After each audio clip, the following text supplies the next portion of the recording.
નમસ્કાર ખેડૂત મિત્રો, હું શરદ માંડાણી આ વિડીયોની અંદર આપ સર્વે ખેડૂત મિત્રોનું હાર્દિક સ્વાગત કરું છું. આપણે આવી ગયા છીએ બાલાસિનોર તાલુકાના મગનપુરા ગામની અંદર કે જ્યાં એક પ્રગતિશીલ ખેડૂતે તેના ખેતરની અંદર પપૈયાનું વાવેતર કરેલું છે. આ તમે જોઈ શકો છો, આ જે ખેતર છે 40 દિવસના પપૈયા થયેલા છે. અને આ પપૈયાની તમને કન્ડિશન બતાવું તો આ પપૈયાની અંદર ખેડૂતે વેલાગ્રો કંપનીના સોલ્યુશન છે એનો વપરાશ કરેલો છે. તો ચાલો જાણીએ પપૈયાની કન્ડિશન. આ બાજુ આવી જાઓ. આ 40 દિવસનું પપૈયું થયેલું છે.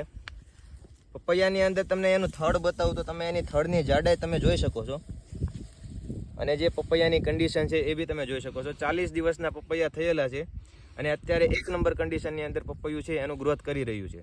મિત્રો, તમને લાગતું છે કે આ ખેડૂતે એવું તો શું એના ખેતરની અંદર વપરાશ કરેલું છે કે જેના કારણે 40 દિવસના પપૈયું આટલી સારી કન્ડિશનની અંદર અને આટલું જાડું જે થડ તમને જોવા મળી રહ્યું છે. તો ખેડૂત મિત્રો, જે વેલાગ્રો કંપની એટલે કે સિંજેન્ટા બાયોલોજીકલ કંપનીનું રેડી ફાર્મ અને જે વિવા આવે છે, આ બંને વસ્તુનું નીચેથી ખેડૂતે ડ્રિન્ચિંગની અંદર છે વપરાશ કરેલો છે. આ જ એનું રિઝલ્ટ છે. તમે પપૈયાની અંદર હાલની કન્ડિશન જોઈ શકો છો. સ્ટાર્ટ